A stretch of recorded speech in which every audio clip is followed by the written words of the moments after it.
Sam pojem feminizem označuje pravzaprav celo vrsto dejavnosti, ki so povezane s prizadevanji za to, da bi človekove pravice postale tudi ženske pravice, oziroma da ne bi bilo diskriminacije po spolu. To pomeni, da zajema tako raziskovalno dejavnost, kot recimo medijsko dejavnost, kot politično dejavnost. Skratka, na vseh teh področjih delovanja gre za to, da se ne oblikujejo stališča in praksa, ki bi vnaprej izključevala ženski spol kot manj vreden, nepomemben, sekundaren in predvsem kot spol, ki nima kaj iskati v javnem življenju. Torej, feministke je oznaka za osebe, ki se trudijo. Tudi ta beseda se pogosto lepi z slabšalnim prizvokom. Češ, kaj boste ve, feministke, tako in tako že imate preveč pravic, kaj bi pa še radi. Jaz samo povzemam besedišče iz vsakdanjega govora, ki ga slišimo od recimo gostilniških miz, pa do državnega zbora v Sloveniji, to se pa najde tudi drugod. Skratka, tista oseba, kateregakoli spola, ki si kot moto delovanja vzame to, da je potrebno misliti, da imajo ljudje, torej ne glede na spol ali pa v novejšem času in spolno usmeritev, enake pravice, tista oseba se lahko označuje kot feminist, ampak to zaradi tega, ker je ta oznaka povezana s prevladujočim družbenim redom in kulturo. Maskulinizirana. Namreč, dokler se niso začele, pravzaprav najprej same ženske ob podpori redkih moških, boriti za vstop v javni prostor in za svoje pravice, je bilo samoumevno, da je red pravzaprav samo red v družbi, samo stvar moških. In recimo tudi veliki filozofi, pravzaprav od recimo grških klasičnih filozofov, Aristotela, Platona, pa prek recimo Hegla in tako naprej. Oni so človeka, kadar so teoretične razprave recimo pisali in ko jih lahko beremo, so človeka pravzaprav skrčili na moškega, oziroma moški je bil ta izkustvena, empirična podlaga za človeka. Vprašanje je odlično, odgovor je pa lahko zelo kratek.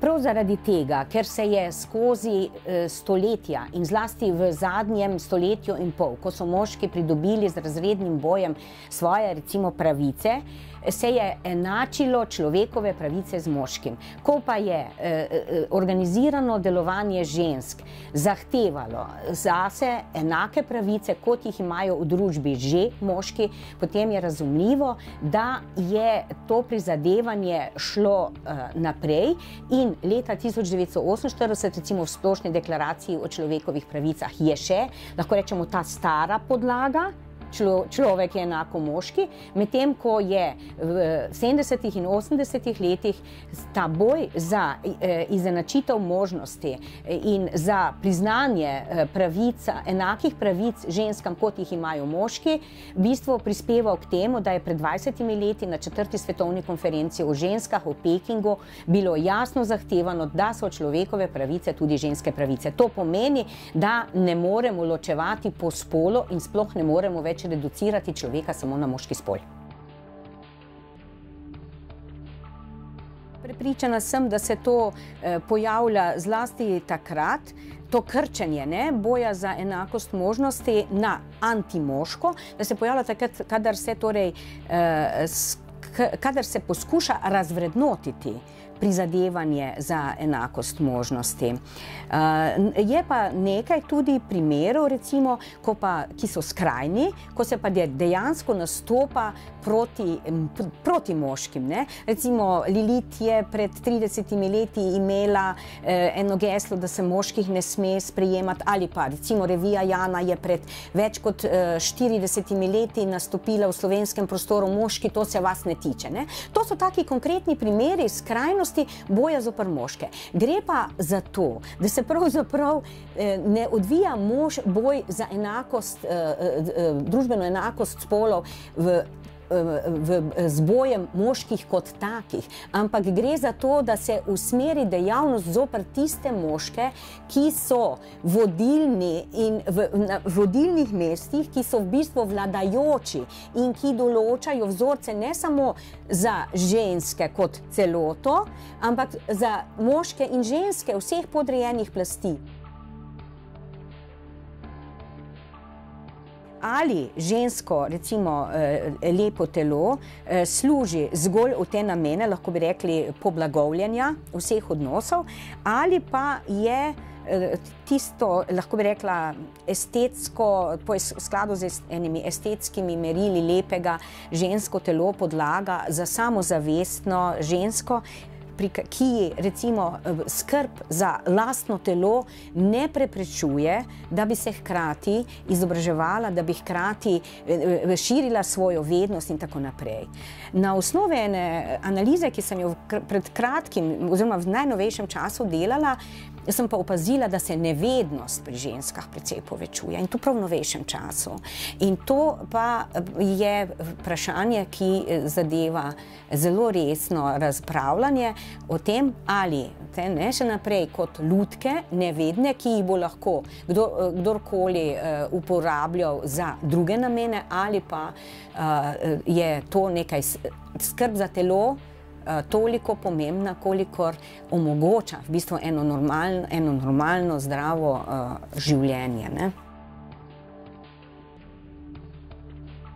Mene ni spodbudilo študiranje literature, recimo, k temu, da bi se začela boriti za pravice žensk, ampak diplomirala sem pred 50 leti in kot študentka in prej kot dijakinja sem živela v prepričanju, da je res popolna enakost, ker nisem občutila neenakosti.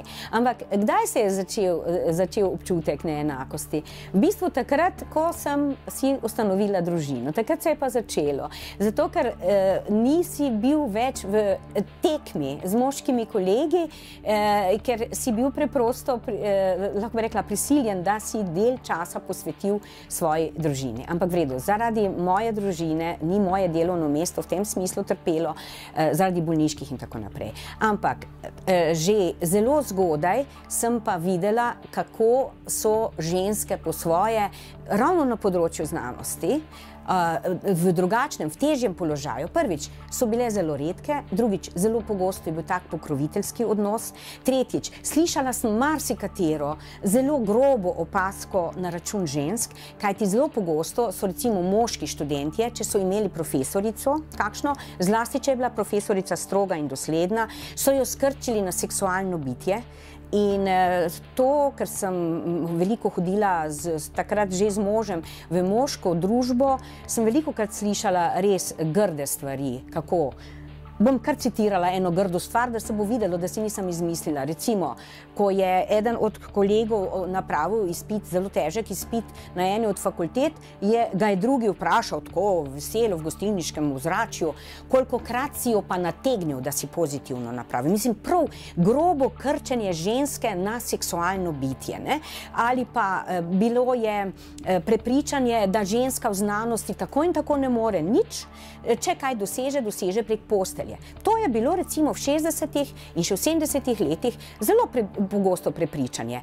No, ko sem sama raziskovala v 90-ih letih položaj žensk v znanosti, sem videla, da takšne stvari še niso izginile iz duhovnega prostora na področju znanosti in raziskovanja. V letu 1985 začelo politično prizadevanje za podaljšanje porodniškega dopusta na 1 leto. No in takrat je bil samoupravni socializem in smo potem uspeli preko SZDL in potem v ustreznih zborih Republiške skupščine, da je bil sprejet zakon o 1-letnem porodniškem dopustu, torej vse skupaj, ne, dopust za porodniški in dopust za nego otrok, in s 1.1.1986 je začel veljati. To si pa štejem v veliko zaslugo, zato ker smo se dejansko zelo trudili in to kolektivno, skupaj, različne stroke in smo bili uspešni. Boj za pravice je tako kot hoja po gričevnatem terenu. Ne? Prideš do enega griča, pa misliš, da si na vrhu, pa vidiš še nove in tako naprej in tako naprej. Ne? In vse, vesela sem, da pa je zdaj res se zelo veliko v 90-ih in potem v tem 90-ih letih prejšnjega stoletja in v tem stoletju, da se je razmnožilo, če tako rečem, vedenje in razmnožilo se je nosilstvo ideje za enakost možnosti in to ne samo med ženskami, ampak tudi med moškimi.